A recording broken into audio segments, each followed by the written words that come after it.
வாழிய செந்தமிழ், வாழ்க நற்றமிழர், வாழிய பாரத மணித்திருநாடு. பாரத மணித்திருநாடு நேயர்கள் அனைவருக்கும் முதற்கண் எனது வணக்கத்தை தெரிவித்துக் கொள்கிறேன். இன்று புதிய குற்றவியல் சட்டங்கள் அமலுக்கு வந்துள்ளன. இந்திய தன்மையுடன் உருவாக்கப்பட்டுள்ள இந்த புதிய குற்றவியல் சட்டங்களின் சிறப்பம்சங்களை குறித்து இன்று பார்க்க இருக்கிறோம். ஆங்கிலேயர் காலத்தில் நடைமுறைப்படுத்தப்பட்ட இந்திய தண்டனை சட்டம் இந்தியன் பீனல் கோட் ஐபிசி, குற்றவியல் நடைமுறை சட்டம் code of criminal procedure CrPC, இந்திய சாட்சிகள் சட்டம் இந்தியன் எவிடன்ஸ் ஆக்ட் ஆகியவற்றுக்கு மாற்றாக மத்திய அரசால் கொண்டு வரப்பட்டுள்ள 3 புதிய குற்றவியல் சட்டங்கள் இன்று ஜூலை 1 திங்கட்கிழமை முதல் அமலுக்கு வருகின்றன.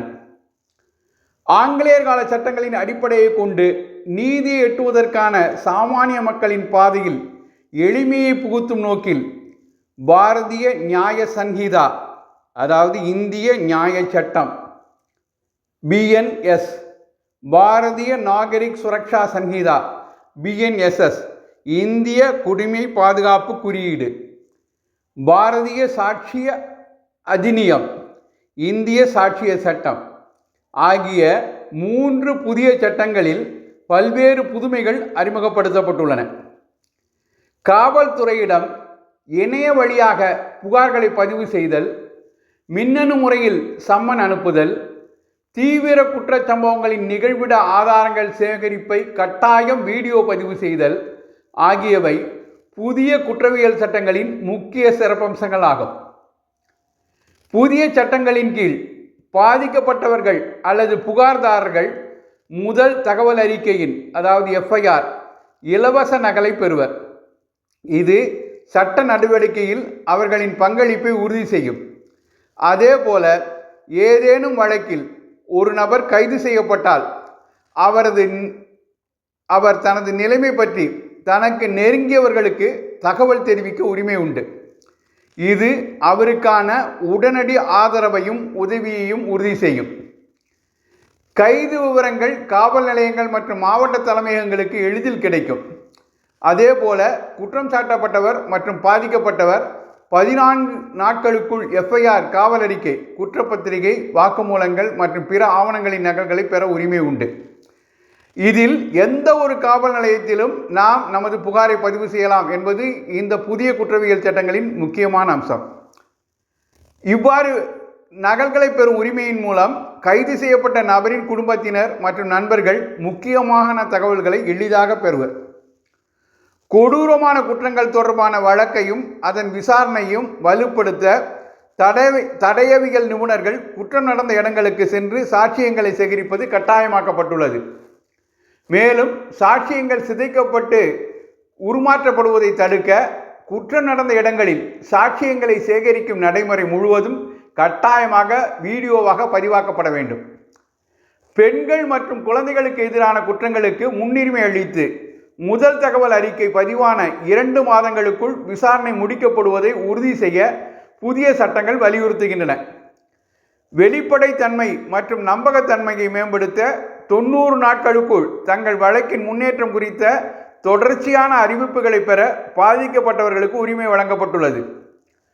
பெண்கள் மற்றும் குழந்தைகளுக்கு எதிரான குற்றங்களில் பாதிக்கப்பட்டவர்களுக்கு அனைத்து மருத்துவமனைகளிலும் இலவச முதலுதவி அல்லது மருத்துவ சிகிச்சைக்கு புதிய சட்டங்கள் உத்தரவாதம் அளிக்கின்றன. சவாலான காலங்களில் பாதிக்கப்பட்டவர்களின் நல்வாழ்வு மற்றும் மீட்புக்கு முன்னுரிமை அளித்து அத்தியாவசிய மருத்துவ சேவை உடனடியாக கிடைப்பதை இது உறுதி செய்யும். பெண்களுக்கு எதிரான சில குற்றங்களுக்காக பாதிக்கப்பட்ட பெண்ணின் வாக்குமூலம் பதிவு செய்யப்படும் போது அந்த நடைமுறையில் முடிந்தவரை ஒரு பெண் மேஜிஸ்ட்ரேட்டால் அந்த பதிவு மேற்கொள்ளப்பட வேண்டும். அவர் இல்லாத சூழலில் நேர்மையை உறுதி செய்ய ஒரு பெண்ணின் முன்னிலையில் ஆண் மாஜிஸ்ட்ரேட் அந்த நடைமுறையை மேற்கொண்டு பாதிக்கப்பட்டவர்களுக்கு ஆதரவான சூழலை உருவாக்க வேண்டும். பாலியல் வன்கொடுமை தொடர்பான குற்ற விசாரணையில் பாதிக்கப்பட்டவருக்கு கூடுதல் பாதுகாப்பை வழங்குவதற்கும் வெளிப்படைத்தன்மையை உறுதிப்படுத்தவும் பாதிக்கப்பட்டவரின் வாக்குமூலம் ஆடியோ வீடியோ முறையில் காவல்துறை மூலம் பதிவு செய்யப்படும். நீதிமன்ற அழைப்பாணைகள் இனிமேல் மின்னணு முறையில் வழங்கப்படலாம். வழக்கு விசாரணைகளில் தேவையற்ற காலதாமதத்தை தவிர்க்கவும், சரியான நேரத்தில் நீதி வழங்கப்படுவதை உறுதி செய்யவும் அதிகபட்சம் 2 ஒத்திவைப்புகளை மட்டுமே நீதிமன்றங்கள் அனுமதிக்கும். இனிமேல் வாய்தாவுக்கு மேல் வாய்தா வாங்கி வழக்கை தள்ளி போட முடியாது. சாட்சிகளின் பாதுகாப்பையும் ஒத்துழைப்பையும் உறுதி செய்வதற்கும், சட்ட நடவடிக்கைகளின் நம்பகத்தன்மை மற்றும் செயல்திறனை மேம்படுத்துவதற்கும் சாட்சி பாதுகாப்பு திட்டத்தை அனைத்து மாநில அரசுகளும் செயல்படுத்த புதிய சட்டங்கள் கட்டாயப்படுத்தப்படுகின்றன. சமத்துவத்தை ஊக்குவிக்கும் வகையில் பாலினம் என்பதன் வரையறை இப்போது மாற்று பாலினத்து வரையும், அதாவது 3ஆம் பாலினத்து வரையும் உள்ளடக்குகிறது.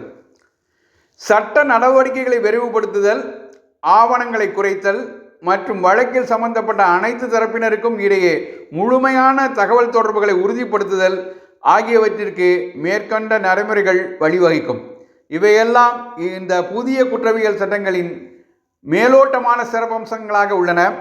சட்ட நிபுணர்கள் இதைவிடவும் அதிகமான சிறப்பம்சங்களை இதில் கண்டு சொல்வார்கள்.